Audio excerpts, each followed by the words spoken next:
কেশপুর বিধানসভায় কি এবার প্রার্থী হিসেবে ভূমিপুত্রকে চায় তৃণমূল। ভূমিপুত্র প্রার্থীর দাবিকে সমর্থন তৃণমূল নেতা মোহাম্মদ রফিকের। বেনামে লেখা পোস্টারে কি তৃণমূল নেতৃত্বের ইন্ধন। বহিরাগত প্রার্থীর জন্য কেশপুরবাসী বঞ্চিত, তেল খরচা বাড়ছে সরকারের। ভূমিপুত্র প্রার্থীর পক্ষে রফিকের সওয়ালে জোর জল্পনা।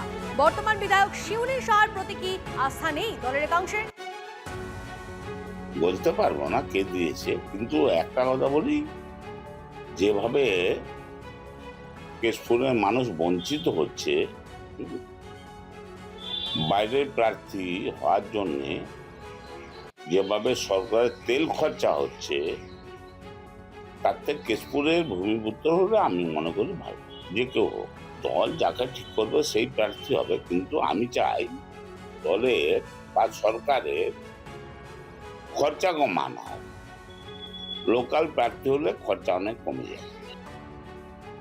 আমরা এতটাই ডিসিপ্লিন, তৃণমূল কংগ্রেসের কোনো লোক এ কাজ করেননি। আমার বিশ্বাস এটা বিরোধীরা করেছে। শিউলি সাহা দাঁড়ালে তাদের পক্ষে লড়াইটা অনেক কঠিন হবে, তারা শিউলিকে হারাতে পারবে না। ওরা সেই স্বপ্নটা দেখছে, যদি শিউলিকে সরিয়ে দেওয়া যায়। এই পোস্টার পুরো বিরোধীদের চক্রান্ত, তৃণমূল কংগ্রেসের কেউ এটা করে না, করতে পারেও না। আর ভূমিপুত্র নিয়ে যে বা যারা বলেছে, আমরা তারা অবিভক্ত মেদিনীপুরেরই মানুষ। আমি নন্দীগ্রামের মেয়ে, এটা আমার গর্ব। আজ ঝাড়গ্রাম হয়েছে, আজ পূর্ব হয়েছে, আজ পশ্চিম হয়েছে, সেটা অ্যাডমিনিস্ট্রেশনের ভাগ করে দেওয়া হয়েছে, যাতে কাজের ডেভেলপমেন্টের উন্নয়ন বেশি করে ডেভেলপমেন্ট। ওনাদের নিজেদেরই দলের মধ্যে অন্তর্কলহের জন্য ওনারা এই ধরনের কাজ করছেন, পোস্টার লাগাচ্ছেন। সকালে শুনেছিলাম ওনারা বিজেপিকে দোষ দিয়েছেন যে বিজেপি পোস্টার লাগিয়েছে। আবার বিকেলবেলা শুনতে পাচ্ছি ওনাদের নিজেদের দলের লোকরাই বলছে না, কেশপুরে নিজেদের ভূমিপুত্রকেই চাই। যদি কেউ বলে থাকে এটা ঠিক বলছে।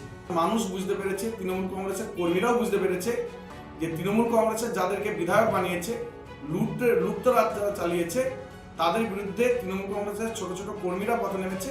এরপরে সাধারণ জনগণও পথে নামবে।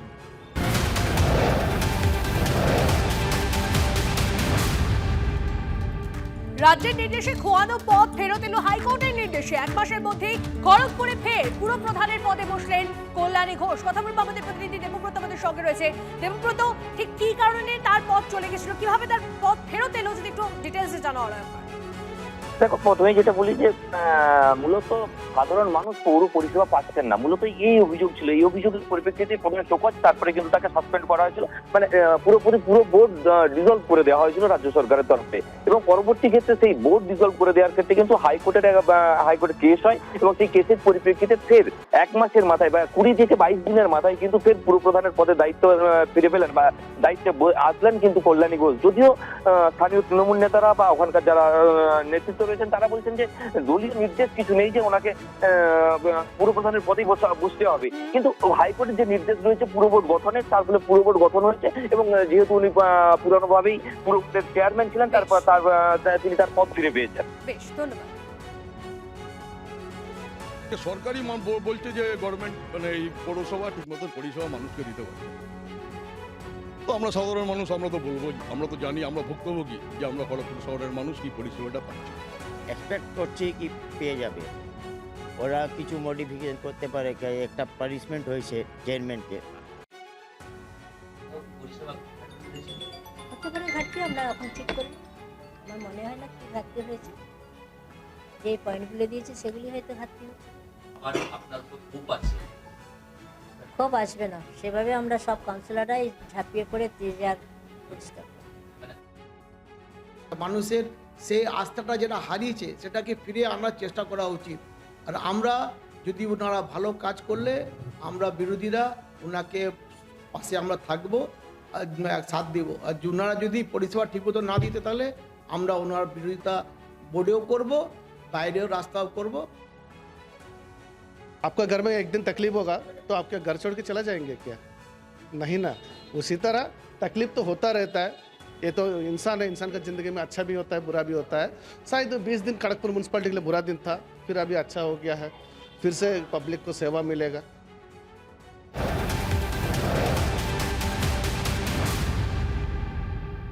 বাদুড়িয়ায় হারহিম করা হত্যাকাণ্ড, নিখোঁজ ভোটারের প্যাকেটবন্দি টুকরো করা দেহ উদ্ধার পুলিশের। বিএলও তার বন্ধুর বিরুদ্ধে খুনের অভিযোগ। নূর আমাদের প্রতিনিধি আমাদের সঙ্গে রয়েছে। নূর, বাদুড়িয়ায় এই হত্যাকাণ্ড কারা ঘটালো এই নৃশংস ঘটনা, পুলিশ কি বলছে? দেখো তন্নিষ্ঠা, আমি এই মুহূর্তে রয়েছে কিন্তু বাদুড়িয়ার পাপিলিয়া গ্রামে, যেখানে হাড়হিম করা ঘটনা ঘটেছে। যে নাসির আলী এসআইআর এর নথি চেয়েছিলেন, একজন AERO নাম করে অজ্ঞাত পরিচয় একজন ব্যক্তি তাকে ফোন করে, তারপর থেকে কিন্তু এই নাসির আলী নিখোঁজ হয়ে যায়।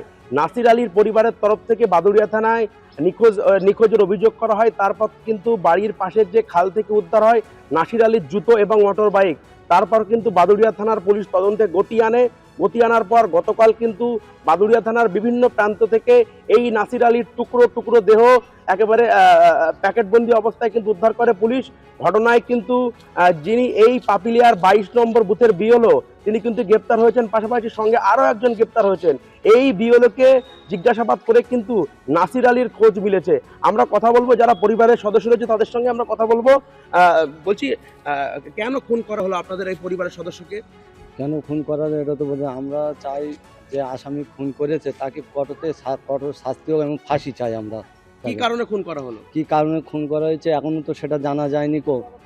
পারিবারিক কি অন্য কোনো সমস্যার জন্য কোনো খুন করেছে সেটা এখনো আমরা জানতে পারিনি কিন্তু বডিটা উদ্ধার হয়েছে বিভিন্ন টুকরো থেকে, বিভিন্ন জায়গা থেকে। আমরা চাই যারা এই অপরাধী করেছে তাদেরকে ফাঁসি হোক।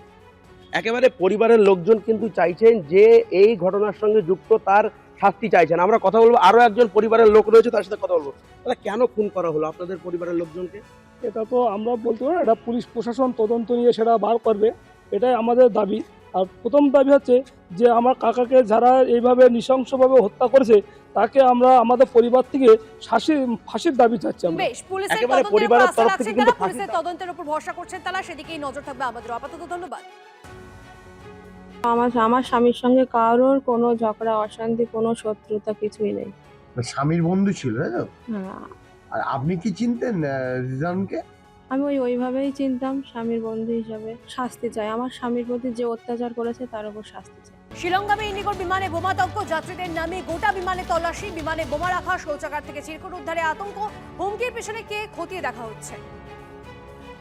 আর একবার আপনাদেরকে জানিয়ে রাখি, শিলংগামী ইন্ডিগোর বিমানে বোমাতঙ্ক, যাত্রীদের নামিয়ে গোটা বিমানে তল্লাশি, বিমানে বোমা রাখা, শৌচাগার থেকে চিরকুট উদ্ধারে আতঙ্ক, হুমকির পেছনে কে খতিয়ে দেখা হচ্ছে। রঞ্জিত আমাদের প্রতিনিধি আমাদের সঙ্গে রয়েছে।